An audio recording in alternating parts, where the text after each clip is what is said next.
Hi, Bio 15 class. So today I'll be doing my presentation on blue whales. So some basic facts to know about blue whales. They're obviously the largest animals that we have here on Earth. I think that's pretty much well known to most of us. Here you can see a clip of just the tail.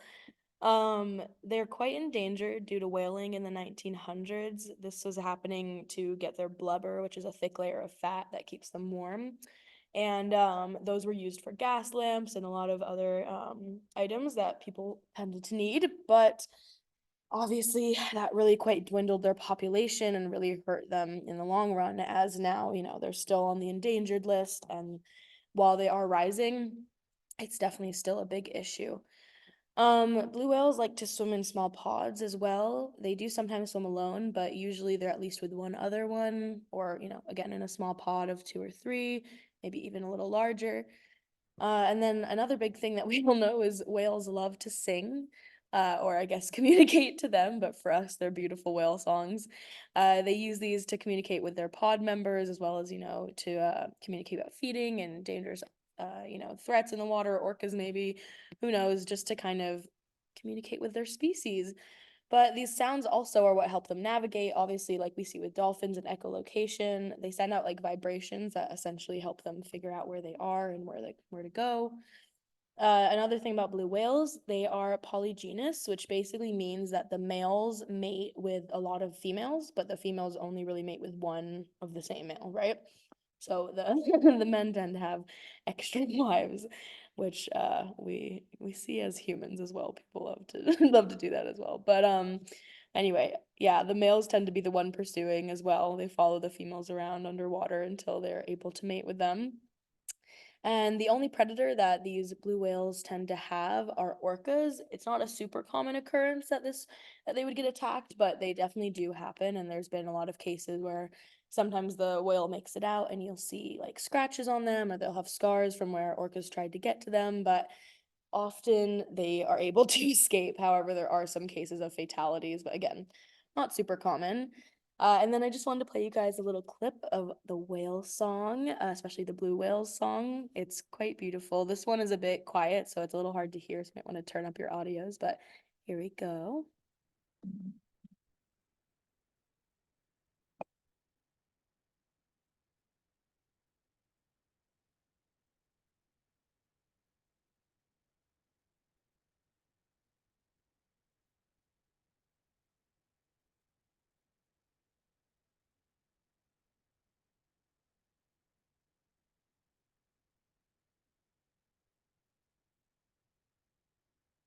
So that's the song. They tend to vibrate at pretty low frequencies, so again, it can be kind of hard to hear. So people usually recommend listening to them with headphones to really get the true feeling. But oh, don't want to play that again. Moving on to the next slide. So if we get a bit into their biology, blue whales are not technically blue. They're actually kind of a blue-gray color, and they have really long bodies. And according to the NOAA from an article that they did in 2023, they said that blue whales can get up to be 110 feet, and they can weigh as much as 330,000 pounds, which is obviously quite large. And they tend to eat krill. This is quite an interesting fact. They're one of the largest creatures on Earth, and they eat something that is barely the size of your pinky finger, like literally just the tip of it. Sometimes they also do get, small fish and all of that sucked in, but the krill is their main kind of source of sustenance. And they eat quite literally tons of them. I think it was set up to like 6 tons, a day just to keep them going. And they have baleen actually instead of teeth. So the water that gets trapped with the krill actually gets kind of like shot out, when they close their mouths, it gets basically pushed out by just the shape of it. And their tongue also helps to kind of get that water out as well. And essentially, then they just have the krill that comes in through their stomachs. And of course, with this feeding, they're helping to control the krill population. So it keeps everything in the food chain in balance and really just helps, maintain the ecosystem properly. But yeah, they also another big thing that everybody pretty much knows about blue whales and whales in general or any kind of porpoise, dolphins, I'm sure most of you have seen, is they have blowholes. So these tend to let out a spout or it's, water vapor. And this is basically just a bit of mucus, their breath essentially when it's hitting the air. And so they tend to, come up out of the water a few times just to kind of intake air, right? They don't breathe underwater and they just have a really large lung capacity, so they're able to go for a while without needing to surface, essentially. And this is a pretty iconic image. Most of us know this kind of look. If you've seen whales before, that thing. They love a good spout. And blue whales actually have a spout that can reach up to 40 feet high. So it's a spectacular sight to see if you ever get the chance. And then according to our textbook, Castro et al. From 2019, their bodies have a good kind of layer of blubber. So this is what keeps them warm. This is what obviously is what the whaling people would love to get it to. It's just this really thick fat essentially. And like seals and a lot of other marine mammals tend to have this. Again, with the colder waters, they need to keep that body heat as much as they can. The only thing is that when they're feeding, they actually are pretty susceptible to their body temperature going down, just as when they let in all that water, especially in the polar waters where they do feed, which I'll get into later, it can just really bring their body temperature down pretty quickly.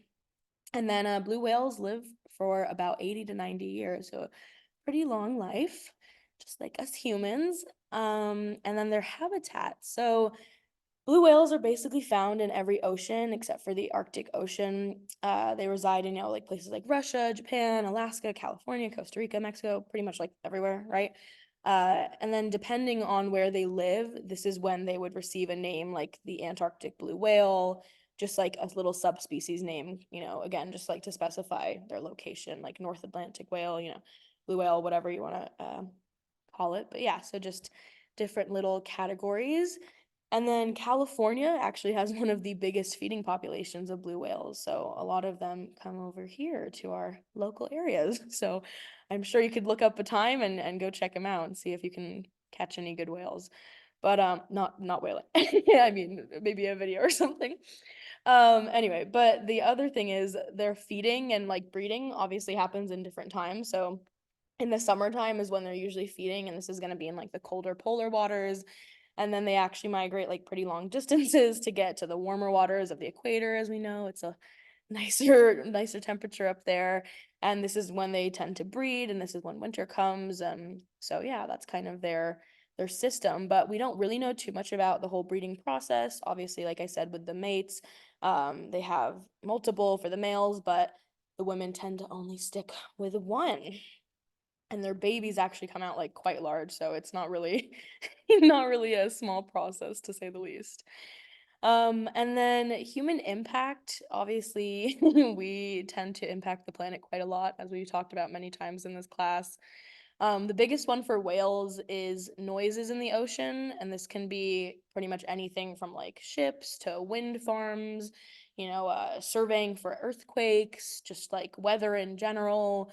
Earthquakes themselves can produce a lot of noise, and it's just essentially anything like under the ocean that is going to inhibit the sonar that the blue whales use. And it can cause a lot of hearing stress, loss in hearing, even like temporary and both permanent, and just disrupt a lot of the functions that these species have, breeding, their feeding habits, and as well as like kind of pushing them away from their natural habitats and where they like to stick around for a while. So this can come from, again, like many things, like in this image here we see like the weather, right? And it's kind of just like cross contaminating with the blue whales communication system, right? It's like if you're trying to have a conversation in a bar and suddenly everybody like gets loud and the music gets turned up and you can't hear the person next to you, it gets a bit difficult. So they definitely deal with that. And there's a lot of ways that we can obviously reduce this. So there's bans in place for like a certain speed in the water, especially where blue whales reside, and this is to keep, again, down that ship noise and just any other excess that we can kind of control. So it's definitely something that we're aware of and are trying to minimize the amount that happens, but it's still a big issue, and it's hard to hit every area and make sure that everybody's protected. But another big thing for whales and a lot of marine animals is boat hits. So boats can kill or hurt blue whales. They have the propellers, or if they, the large kind of vessel, the bottom of it, sometimes they can get hit by. And these can be pretty fatal. Obviously, sometimes they make it out, but it can be pretty intense injuries. Sometimes they get hurt and then swim off, but then they pass away just from having to use all that energy to swim away. So they're pretty dangerous. And again, this is um being minimized by bans in place, and that like slower speed for ships and all that stuff, and just kind of encouraging fishermen and anybody out on the water to keep an eye out and to be aware that they share planet Earth with very large creatures who need to have a nice amount of space to swim. And yeah, obviously areas that are going to have a lot of ships, so like marinas and anything that's going to be like a pretty populated area, where there's a lot of ocean traffic, those are going to be a lot riskier for the blue whales to be in. But again, we have to learn how to share the space. So it is happening just very slowly. And according to the NOAA, there's about 17 blue whales who were killed off between 1998 and 2019, literally just on our West Coast alone. And of course, this happens globally, so that's only a very small portion of the rest of it, but you can pretty much guess it's about the same in each place. So not the best, and it's something that we definitely want to try and minimize as much as we can. And then another kind of human impact is getting caught in fishing gear. So this is just a little kind of clip art example, but there's big, like trawling nets and just like other large fishing nets. And like for most animals, these are pretty dangerous and they can get trapped. But blue whales specifically, they're so large, it's kind of hard to avoid, I guess, if they're seeing a net in front of them. But it can trap them and injure them. They can get dragged, which again, just from the exhaustion can lead to death, or just from the injury, which is very sad. And it can also sometimes affect the reproductive health of a whale, which makes it hard for them to, produce and bring back the population numbers that clearly we need again, Actually, according to Castro et al. In 2019, the blue whale population stood at about like 8,000 to 15,000, and I believe now it's obviously on the rise. It's just not the fastest process. So, everybody's trying to work their hardest to bring back up those numbers. And then some other just kind of threats that blue whales face are just going to be, pollution, destruction of habitats for developments like coastal developments, or, like gas mining, like oil mining under the ocean. Sorry, not gas mining. And just like other projects that, we like to, to come up with and to destroy the planet with. But yeah, and then of course climate change is also of course going to be a major issue that pretty much affects everything. And as we know, it's like a domino effect. It hurts one part of the food chain, it hurts every part. So that's something that, people are trying to be more aware of and also prohibit the effects of as much as possible. And then again, back to the whaling. So this was quite a common occurrence in the 19th century. And, whales were killed off pretty badly, that their populations still are struggling like to this day to kind of get back to their original place. And according to Wikipedia, nearly 30,000 whales were killed in just the 1 year from 1930 to 1931. So if that's an example, you can tell how many were probably killed off by now.